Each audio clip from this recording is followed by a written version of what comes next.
नमस्कार साथियों, आप सबका पुनः स्वागत है श्रद्धा एस्ट्रो ज्योतिष में।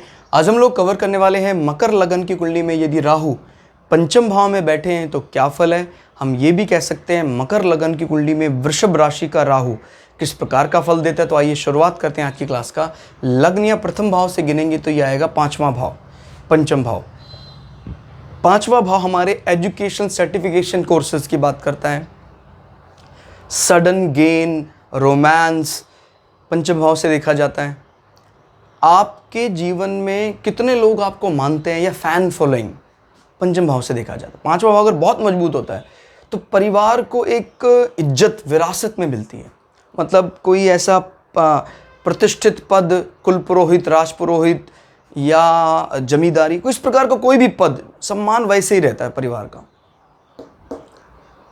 और पंचम भाव हमारी संतानें निश्चित समय पर होंगी, निर्दोष होंगी, कोई अबॉर्शन, इस प्रकार की बातें भी यहाँ से देखी जाती हैं।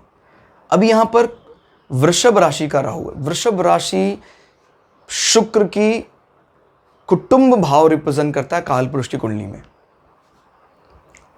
यानी एक प्रसन्न राशि है। अभी यहाँ एजुकेशन, डिग्री, सर्टिफिकेशन कोर्सेज के साथ संबंध बनाना क्या बताता है। उच्च का राहु है यहाँ पर, तो जो भी आप कोर्सेज कर सकते हैं उसका संबंध कहीं ना कहीं शुक्र के विषयों से हो सकता है। मास कम्युनिकेशन, आर्ट, कल्चर, इस प्रकार की चीज़ों में राहु का इन्वॉल्व होना, यानी मॉडर्नाइजेशन, एक्सपोज और गैजेट्स, इसमें सॉफ्टवेयर इंडस्ट्री भी इन्वॉल्व हो सकती है। बिकॉज राहु इल्यूजन, और सॉफ्टवेयर क्या है, एक प्रकार का भ्रम ही है। तो वो सारी चीज़ों से रिलेटेड आप कोई ना कोई कोर्स, डिग्री, सर्टिफिकेशन आप कर सकते हैं। बात करते हैं हमारे सडन गेन की, तो राहु तो एक अच्छा खिलाड़ी है, जुए का, सट्टे का, तो इस प्रकार की चीज़ों से व्यक्ति को काफ़ी फायदा होता है। पढ़ाई में पाश्चात्य सभ्यता, पाश्चात्य ज्ञान, वेस्टर्न कल्चर की अच्छी नॉलेज रखता है व्यक्ति, यानी दूसरों की संस्कृति का ज्ञान आदमी को अच्छा होता है। अगर शुक्र कमज़ोर हैं तो फिर आपके पाचन में पेट संबंधी कुछ विकार हो सकता है आपको। और शुक्र अगर मजबूत अवस्था में है तो पाचन भी ठीक रहेगा और आपको संतान भी समय पर होंगी। शुक्र कमज़ोर होने पर उच्च का राहु संतान तो दिलवा देता है, लेकिन सर्जरी के बाद और बड़ा ऑपरेशन करने के बाद संतान की प्राप्ति होती है। प्रायः 2 नंबर का अर्थ होता है भाई, माने इवन नंबर का प्राय अर्थ होता है यहाँ पर बेबी गर्ल, पहली संतान। लेकिन अगर इसका स्वामी कमज़ोर हो शुक्र और दूसरे कोई मैलेफिक प्लैनेट यहाँ बैठकर अपना प्रभाव बढ़ा रहे हो तो पहली संतान बेबी बॉय होती है। अब जैसे राहु यहाँ उच्च का माना जाता है तो फिर ये प्रभाव को अपने प्रभाव में ले लेता है, यानी अब बेबी बॉय होने के जो पहले चांसेस है वो ज़्यादा है। क्लियर? यहां से दृष्टि की बात करते हैं। 1 2 3 4 5, एक लक्ष्मी त्रिकोण में बैठकर दूसरी लक्ष्मी त्रिकोण को प्रभावित कर रहा है।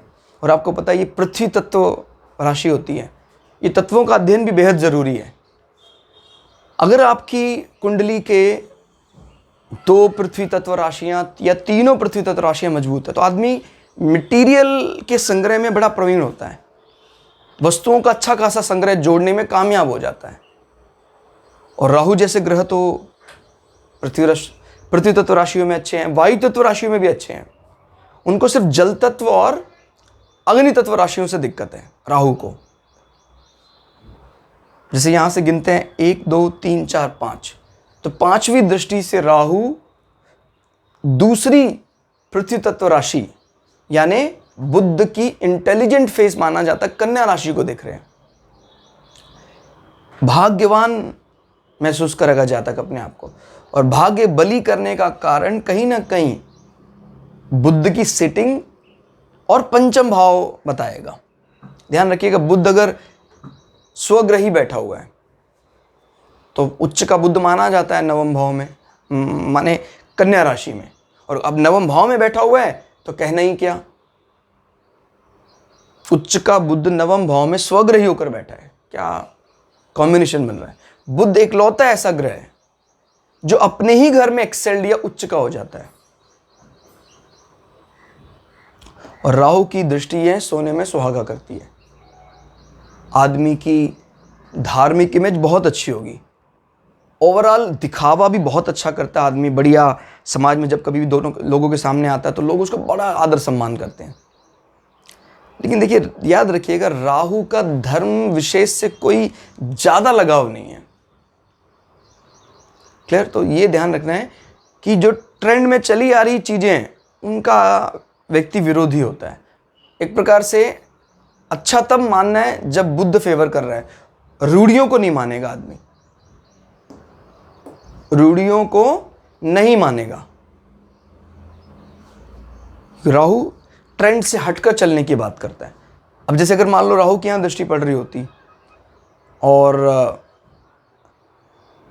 इस घर का स्वामी खराब अवस्था में होता, तो अर्थ क्या है कि राहु तो सपोर्ट कर रहा है इस राशि को, लेकिन घर का मालिक अच्छी अवस्था में नहीं है। यानी आपका धार्मिक इमेज ओवरऑल जब समाज में जाती है तो वो एक दिखावा मात्र प्रतीत होती है कि यार लगता तो आदमी धार्मिक, ट्रेंड से हट के चलने की भी बात करता है, लेकिन इसी बातों में दम नहीं है। यानी आपकी वो मानसिकता कि भाई मैं रूढ़िवादी विचारधारा को नहीं मानता हूं, जब उसके परिणाम की बात आती है तो परिणाम आपके वो निष्फल दिखाई देते हैं। आपको या सोसाइटी को यही लगता है कि यार वो गलत था, मतलब जातक गलत था इस बात को लेकर। इसीलिए बुद्ध के सपोर्ट की आवश्यकता है। क्लियर? तो ध्यान देना, राहु कहीं भी धर्म स्थान में अगर प्रभाव जमाएंगे तो आदमी ट्रेंड से अलग हटकर चलने वाला होता है। ये धार्मिक प्रतिष्ठा, ये सामाजिक प्रतिष्ठा की बात करता है दशम भाव। और निश्चित रूप से जब पृथ्वी तत्व राशियां मजबूत होती हैं तो आदमी इन विषयों को लेकर संग्रह करता है। अब वो स्वग्रही दृष्टि है और यहां भी उच्च का है राहु, तो आदमी धर्म विषयों को लेकर अच्छे स्टैचू, इस प्रकार की चीजें घर पर रखना पसंद करता है, संग्रह बढ़ाता है। 5, 6, 7, 7वीं दृष्टि हम नहीं काउंट कर रहे हैं, 8, 9, 9वीं दृष्टि से आदमी की बुद्धि बड़ी डिप्लोमेट हो जाती है, बड़ा छद्म बना भी, माने आप इसको छद्म भी कहें और क्या बोल सकते हैं, षड्यंत्र बना भी सकता है, षड्यंत्र से निकल भी सकता है ऐसा व्यक्ति।